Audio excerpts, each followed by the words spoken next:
No, it ain't no help. Ready? Yeah, I'm recording already. Hi, people. My name is Traxman. Some call me Quirky Strong. I play records. You listen. Do just that. I'm holding in my hand a Get It Together album. It's Jackson 5. No, I'm not sampling Dancing Machine. I'm sampling other records. Hey, look at Marlon. Look at Tito. Look at Jackie. Look at Michael. Look at Jackie. This guy's kicking ass. Well, I just pulled that out of the Motown slash ding ding ding ding ding ding ding ding ding ding ding ding. This is like all Motown right here. You pull out all types of shit. You know what I'm saying? To you dudes that want to know secrets and all that, I don't have secrets. What is the record that I took off here? One what's the name of that damn track? Jump Out of One or something. This is it. Break is dope.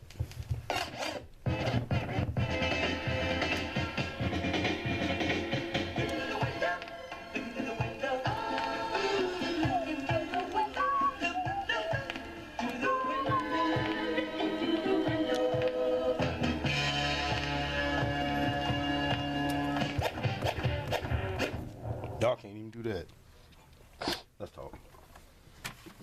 Alright, you gotta ask questions, bro. So, my brother Traxman, what's good and such, my brother, even though you was tweaking out in the intro. I ain't tweaking out, man. I'm just playing records, man. Hey, I'm chilling, I'm cool. The Architek album, double album, just came out. A whole bunch of goodies on that jam. You can go cop that. The Duck and Cover 12 inches gonna come out the end of December or beginning of January, so get that. There's a couple of nice little goodies on there. Tech DJs got it coming out. Go get the Abstract album. You know what I'm saying? My little brother K.O.T.C. We banged the motherfucker so much it's got like little holes and shit, and shit is fucked up. But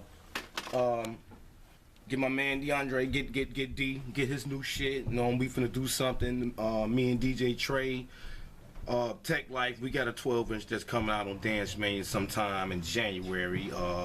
And me and Bobby Skills with the Ghetto Skills EP that's coming out with that Match to the Freak.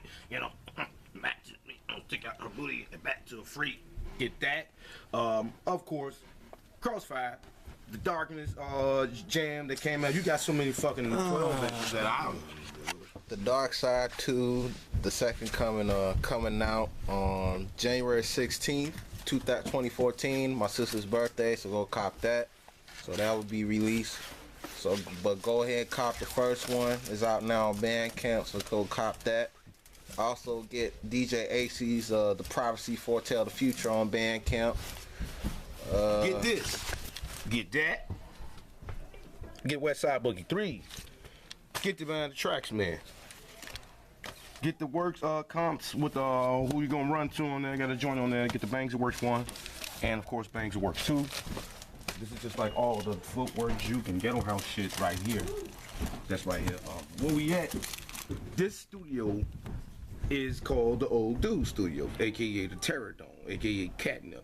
Ran and owned by the one and only DJ X-Ray. That's my partner, my homeboy for 20-something years. You know what I'm saying? He's like the sole controller. Like, if people want to know where I get my samples from, I got a big record collection myself, but like neatly on some neat shit. This is where I go. Let me show y'all. This here is jazz. 100% jazz, from your Max Roach to your Stanley Turnteens, Fred Jacksons, and Diodatos, going on to the we call it funky white boy. No offense, but we got some funky blue-eyed white boys. This is soul on Tavares, no shit like this. I was looking for this record anyway. I think I might do something with this record. I'm gonna play with the sample of these. It's a joint called Battle Butterfly. Dope as hell. So if I can get to the joint, This motherfucker got an imported version of it. So I'm gonna get to this joint. You tell me what you think.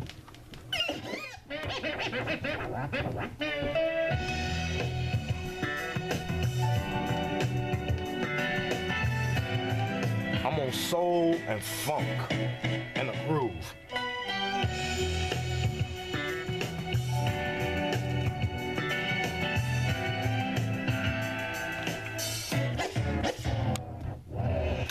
That's just one of them. Like if I feel like just taking some shit or whatever, just that, I'll put that behind that. And of course, once I get done doing what I'm doing, I go here.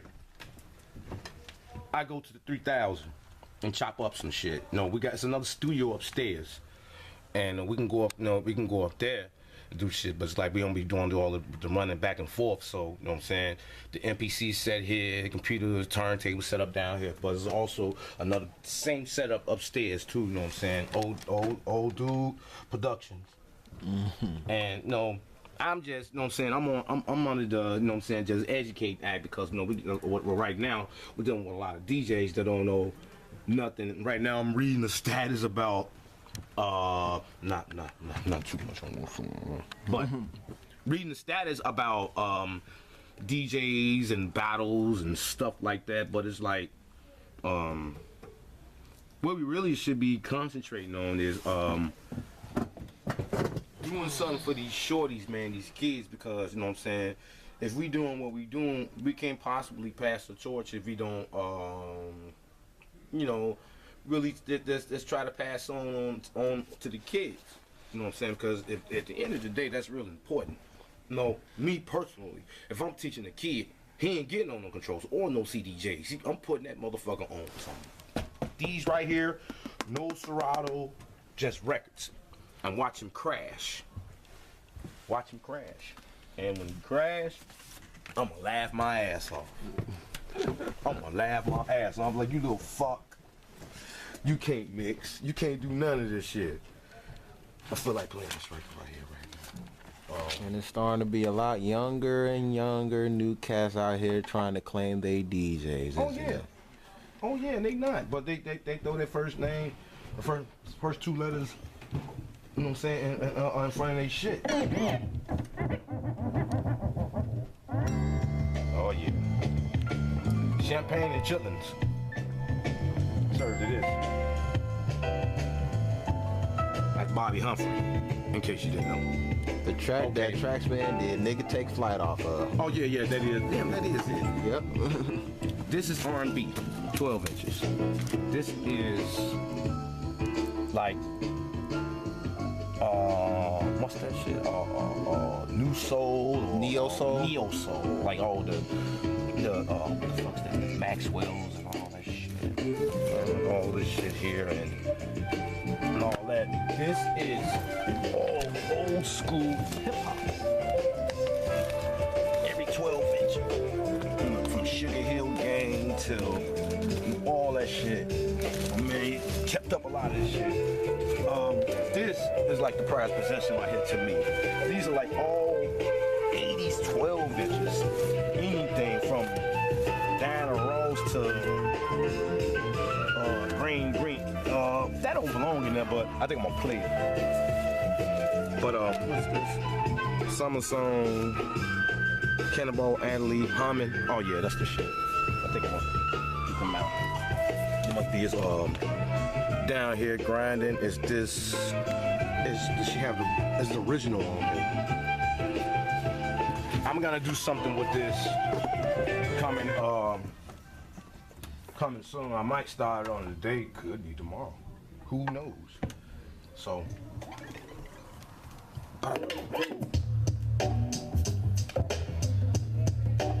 I need this original though, but it's here. That motherfucker upstairs, and I ain't finna go look for it. Grant Green down here on the ground. Yeah, down here on the ground. Tribe Called Quest sample. Uh-oh, look. This is my little man right here, Cameron. Cameron, what you doing? Cameron, what you doing? So down here on the ground. He doing his thing. Little man camera. Remember y'all seen his face, man. About 20 years, he's gonna be smacking niggas upside their shit for records because he's gonna be that cold hanging around Ray. Now, I'm just showing y'all a couple of things. Like this. If people want to know, this is the Big Beat sample by Delight. Let me play this. A lot of good music. My thumb's going off. Speed it up. Right here.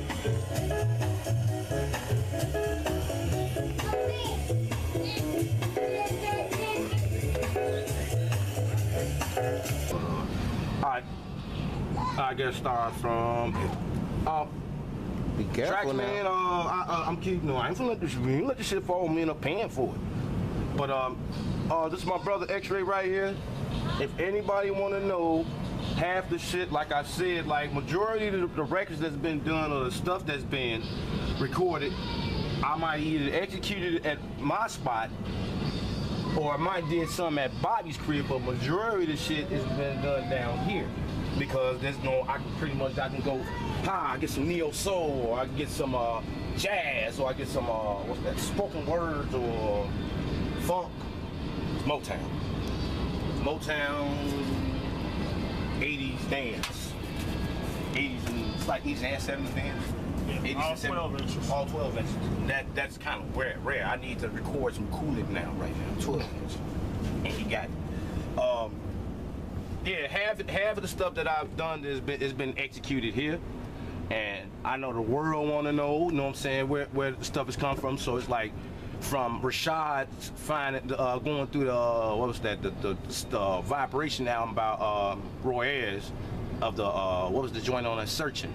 From him playing that up there, and it's like he just went crazy with it, but he did they kicked ass with it though. But I always say it's like millions and millions of more records that can be sampled than what you see in your face. That's like I played the Trip to Your Heart about what's that? Slide the Family Stone, which is a fucking Mama Said Knock You Out sample. Yeah, a lot of that stuff. I would say you're just trying to revitalize what's already been done. You know, you're really trying to give the footwork at a different aspect. You know, so. I kind of call myself the Bambada of Juke, you know, because I Africa Bambada Juke footwork. Party people. You know, kind of give out the ideas and just watch how the guys flip it. It's amazing, man. It's amazing how they make those arrangements and turn it into something to give new life to it, you know, like on a real final frontier kind of thing. So I dig it. Well, my whole thing is to keep the sound going. Have some knowledge about it rather than just, you know what I'm saying, just picking up a record and just sampling it, you know what I'm saying? And goddamn, try to have some fun. These DJs ain't having no damn fun, man. Producers, everybody's doing everything to get a fucking quick check. I mean, we broke in a motherfucker, but goddamn, have some fun with it. Everybody want to fight. Well, besides having fun, what else do you think is the problem with DJs nowadays? Oh, you got to smoke cigarette for that. Where you start. That's one of the main things. We're a lot of DJs. I can say we're not having fun because while we were coming up, the radio dictated what the club played. You know, no, I take that back. It's the total opposite. The radio now dictates what the club plays here. Back then, it was a total opposite. You know, we listened to the radio, we ran out, we bought the records. It was a good way to do it, but most of us came up DJing on the street. And when I say on the street, we set up anywhere. You know, you didn't have to worry about licensing, you didn't have to worry about permits and things of that nature. Everybody got along. You heard something, you ran to wherever it was, you go see who was spinning, you became friends with that dude. Y'all got on, y'all formed a crew or a coalition or a partnership or whatever. He had equipment, you didn't have equipment, you get your weight up, you get your equipment.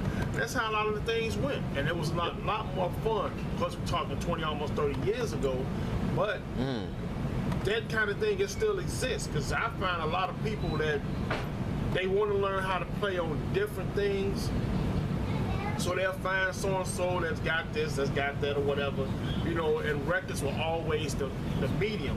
You know, you had records, the man had records, just put our records together, but keep them separate, you know, and you just go out and kick everybody's ass with them records, you know. And like I said, and just to have fun, it was like, nah, I was better than this person, or I was better than that person. It was like, how can I say? Like I'm originally from Cape Town, raised up in the Holy City, so everywhere I went, I was just meeting DJs. Like, it was never like how it is today. Like, oh, he think he shit, he think he this, or he think he that, or she think he that, cause girls too. And back then was, oh, he dope. No, we need to play more with him, you know what I'm saying? Or no, you just, cause styles, you cross paths with styles. And that's how a lot of people came into our crew, because we kept that same mentality. He got some records, he cold with them, let's bring him in and see what we can do for each other. Not what he can do for us, or not even what we can do for him. It's mainly what we can do for each other. So they got an aspect in the walk that we have a walk down. So basically y'all was a way of trying to network and work with each other, and that's how that DJs became what it is today. Yeah, that's the main thing, was to try to, it was all networking, you know, and we expanded to other sides of town because everybody thought we were just a West Side crew, you know, not to just stay on that, just to really get back on this whole subject of DJs, period. But when it came down to us, Ghetto DJs Incorporated, we network with a lot of DJs and see what we can bring out of each other. Even if you don't stay around, you know, you find you somewhere else to go with another crew or whatever you do. We hope, my thing is, we hope that you would learn something from this experience of being with us. But a lot of people, they did. Some people did, some people didn't. Some left, you know, with, well, they ain't on nothing, they ain't doing nothing, but we still here though. We've been here going on 22 years. We're still here. For the people that, how could I say y'all weren't on here when y'all still relevant and still DJing, doing shows, and some is worldwide, like the man right here that founded it, and you know, others doing their things in big clubs, big venues. Because it's not doing what they're doing, you know, and whatever they're doing, because there's so many aspects now to get your name out there. We just had street radio, we were coming up. That's it. You were the man on the street, you got to the radio.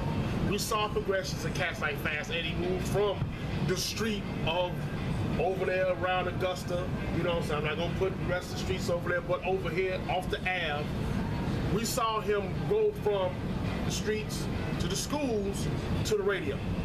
You know, and that was the natural progression. Now you could be like Facebook famous and get some parties. You could be SoundCloud famous and get parties, you know, get bookings rather.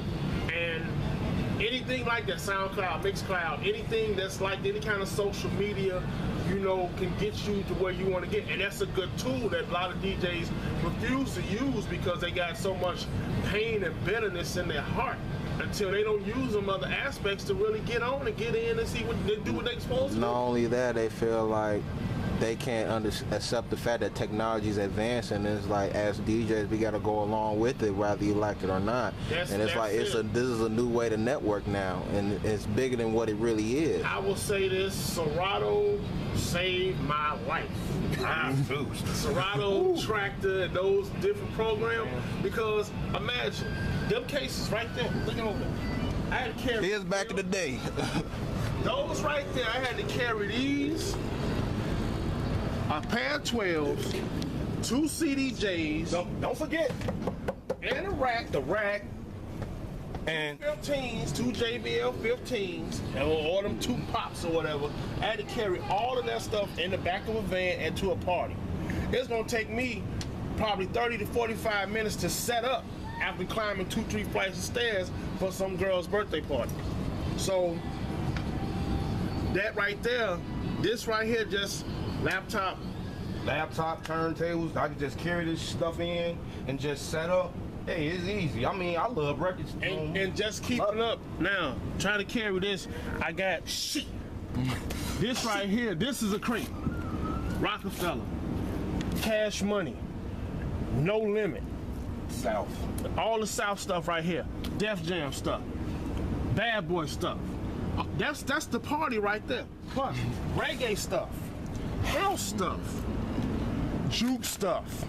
All of those cases right there, you got to carry all that stuff up there by yourself. So if you can't find your man, you carry like 9 crates with you. Yes. Your arms so that I'm motherfucker. And then trying to keep up with the music.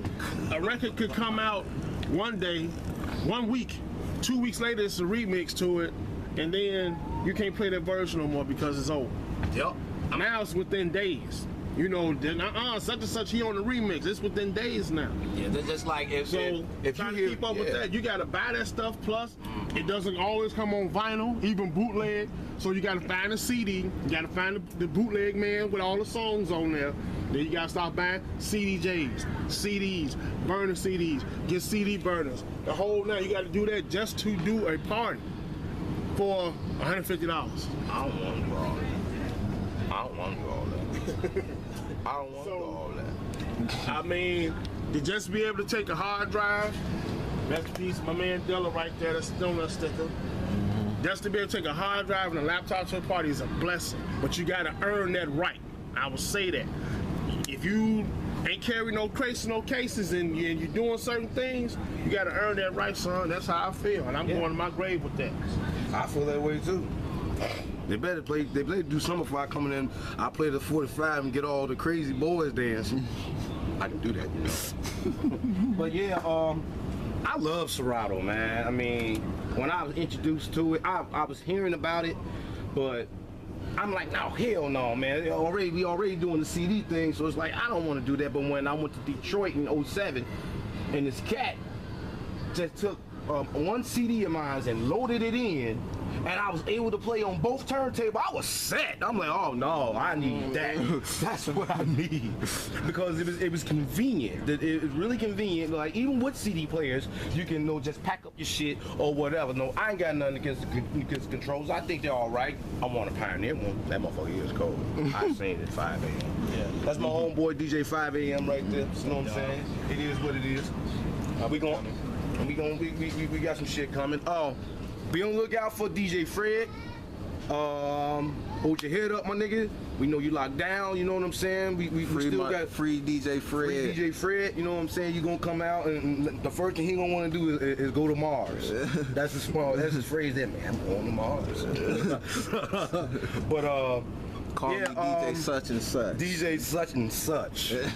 But please go out and support the Architek Architek Tech Life Volume 3. The album just came out on Lit City Records. Get that. Go get the West Side Boogie Volume 3 on Dance Mania. The birthing of the new millennium. Speaking of which, how does it feel for Dance Man to be right back on the scene after it's been? He never went anywhere. Dance Mania never went nowhere. It never went anywhere. It was worldwide. It just, like me and Ray was talking about, it was just a matter of time before it got done. So you saying it was on a standby in a sense? Or yeah, because it was kind of quiet for you, like it was. I would say, speaking for everybody that's on the label, it went through some pivotal changes that was facial.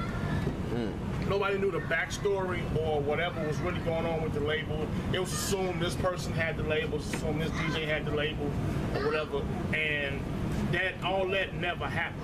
So it was right time for Ray Barney. Shout out to Ray Barney. He's the man. For him to put this thing back together, and you have to do that to make things right. A lot of people would, and I can't see it being in nobody else's hand. I don't want to see it in nobody else's hand unless that man is handsomely rewarded. Unless he gets a fat check because he ushered in a whole genre of music that the average person did not understand nor like. Because that's a whole nother interview there. But I would say this: if it were to fall to the wrong hands of Dance Mania, then Dance Mania would be doomed in the sense of they're not understanding what's the actual concept, what was his purpose of bringing the music out to the streets, and then hopefully we'll try to bring a better audiences. I can't speak from per se. My view on it is, when you see something that's can be larger than life, you have to really have a vision to see just that. You got to look past whatever monies that can be attributed to that, and you got to really focus on the vision of really getting this thing out there. And once that happened, you know, and I can't say if anybody really saw Ray's vision other than the DJs that really wanted to get on and put their music out there. And he took a big chance, a big risk, you know, doing that because, like I say, nobody understood it.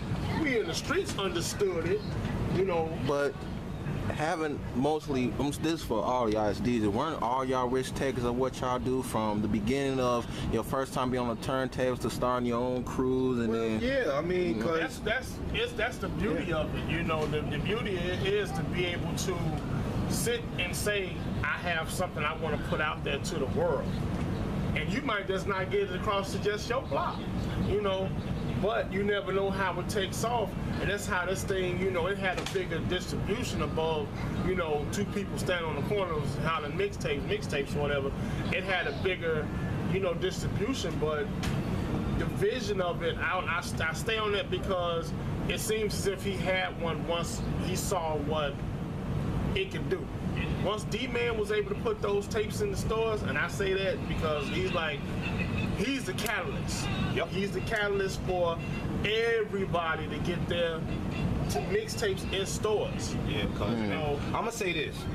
At that time, I was hearing a lot about D-Man, and it's like 92, 93, and we finally bumped heads in 93, and he was telling me about the mixtape Booty Call he was about to put out with Ray Barney, and how he couldn't like sit at the crib and make 10 tapes, 20 tapes, 15, 50. That's a lot of motherfucking tapes. And so when Ray Barney came to him with that idea, was like the really the jump start of the Ghetto DJs, myself, Gant, Dion, Sluggo, Funk, Juro, and so on and so on and so on. Because if D-Man wouldn't have done that, I don't know. You know what I'm saying? I don't think the shit would never have gotten as far as it should have gotten, because he said he was listening to who was that? He was listening to Bad Boy Bill, which was like one of my idols, and he just took it and he ran with it. You know, I'm glad we're a part of that, because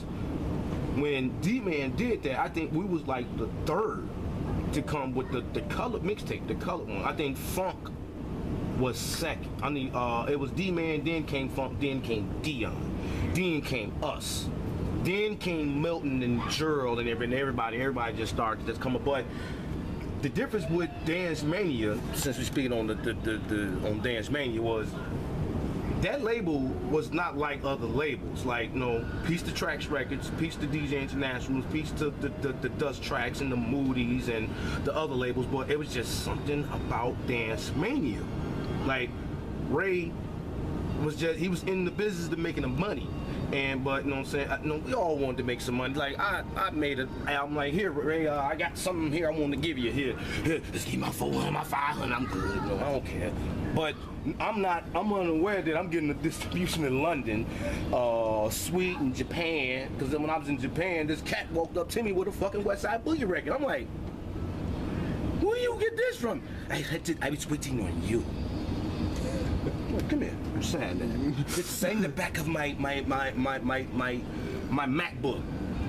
No, you name even one person who want to get their MacBook signed. Nobody, because I don't. But that was the love. That just showed me how powerful Dance Mania is. Like, when RP comes back, peace to RP Boo.